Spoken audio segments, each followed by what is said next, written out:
Great. I think the microphone is microphoning now. Hey guys. You guys are doing pretty good.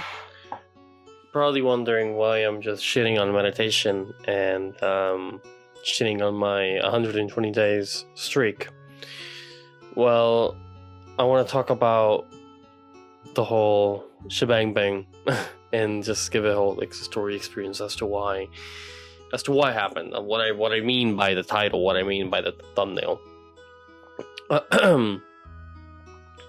This year I started I made myself a proposition to start meditating more and give more attention to my mental health and my peace as a whole. And it's been a really long and arduous path. It's not been easy, but it's very much worth it.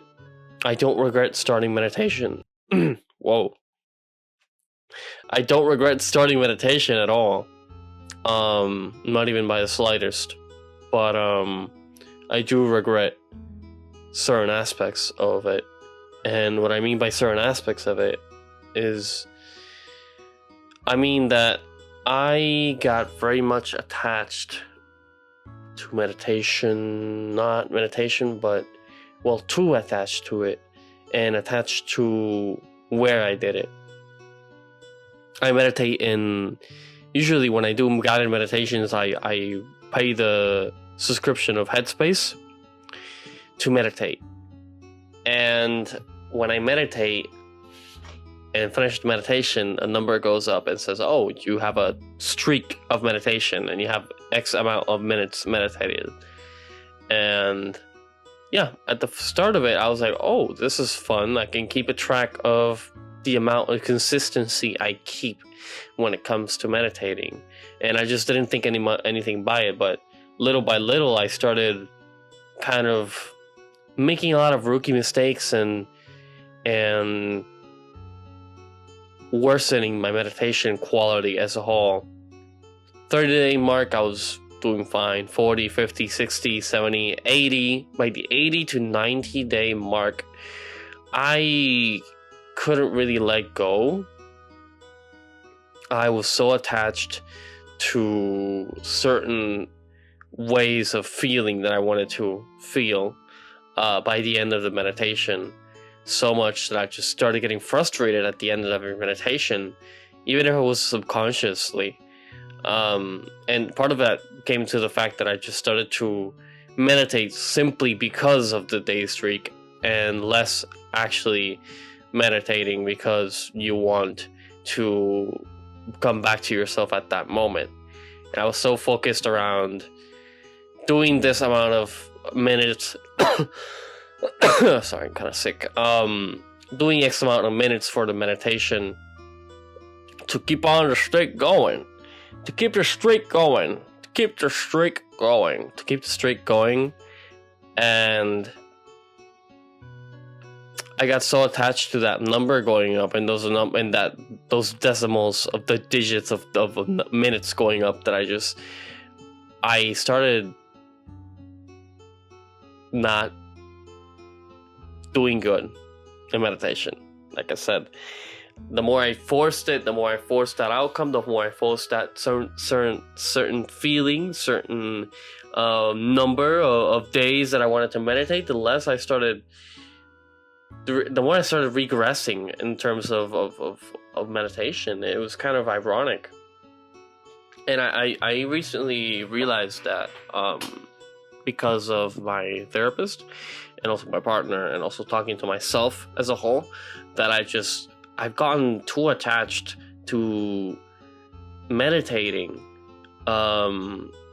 because of reaching that sort of goal in mind that I had. And I need to simplify things. And simplify I did. I simplified a lot of things in terms of meditation. I simplified my quality. Like I started focusing less on that streak, and I started to only use the Headspace app for modules. Like modules in terms of, oh, this module is going to talk about happiness, sadness, breakup, whatever, and you meditate through that sense of feeling you're going through, time you're going through. And I just started doing my unguided meditations besides the app, and just putting a timer on my clock and just sitting. A more vivid example of what I'm talking about is a couple months ago I picked up this new technique of meditation that isn't really visualizing or focusing on the breath, but merely just sitting down, staring at a wall, or closing your eyes, and literally just letting your mind do whatever it wants. By letting your mind do whatever it wants, I mean is just letting your mind think, feel, and do anything. And your task is to simply let it be, acknowledge it, and kind of view it from a third person perspective and let it go by noting it and realizing where the thought comes from. I visualize this overall box or door where my thoughts are coming from, and I realize that those thoughts don't really come from me. They come from what my head projects. My head is thinking, and I just let it go and realize that I'm not really the thoughts that I am thinking, that my thoughts are thinking about. So I just didn't let myself feel. I didn't let myself feel what I felt, that frustration, anxiety that was building up. I didn't let myself feel it, and I was just negating it and running away from it, or trying to chase it away so long that my meditation just worsened, because I was so stuck in wanting to reach a certain point during the meditation, like I said, that I just didn't let myself feel. So the point was to let myself feel again, not to take the meditation so seriously, and not to say, oh, if I don't meditate today, if I meditate wrongly, I'm not going to be aligned, or I'm not going to reach my goals. It's not that deep. You reach to where you want to be by acknowledging what is there first. And I acknowledged how I felt at the moment when I was happy. Wherever I was happy, I was sad, I was angry, I was anxious, I acknowledged it and said, it's okay to feel it. Just didn't take it that seriously. It's okay to feel it. It's okay if I feel bad, if I feel sad, or the meditation goes wrong, if the meditation goes right. I'm doing good either way. So by taking up that weight off my shoulders, I started simplifying things and just taking it less seriously. I was like, at one point, why is this so hard for me?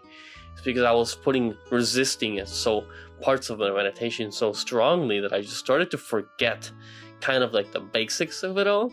Because a lot of times we put in the effort, we put in the work, but we kind of just forget to let go of reaching a certain point. And that's like the most crucial part, because if we don't let go, we start committing stupid rookie mistakes in the practice that we just otherwise wouldn't do it if we were more aware that everything is a process, and little by little goes a long way.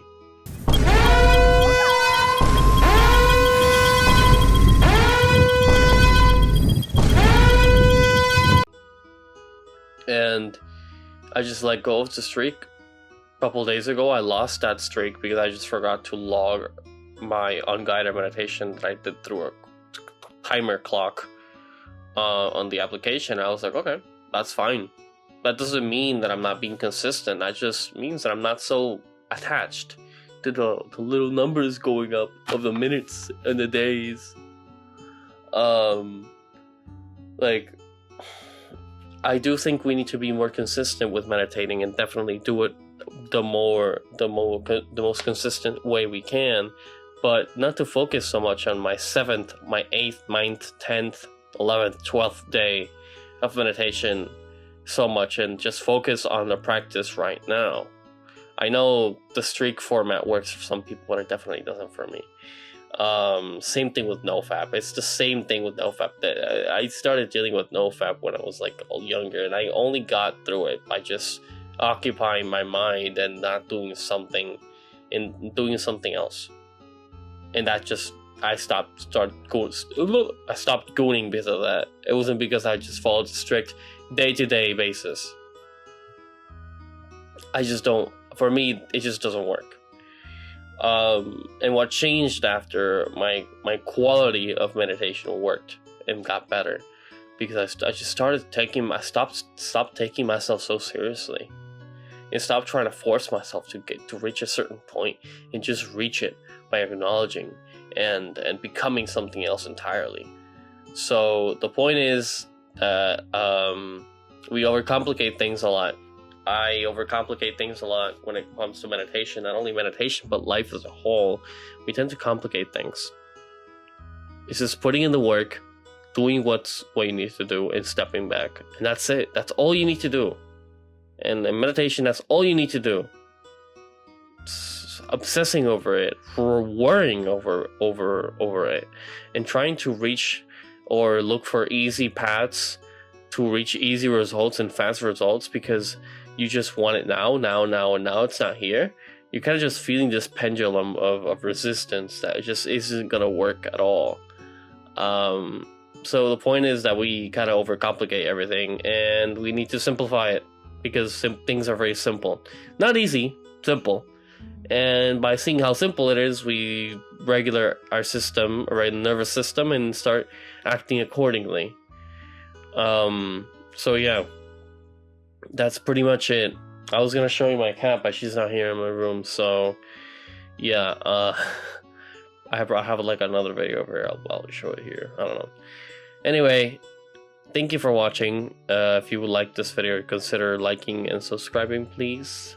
And yeah.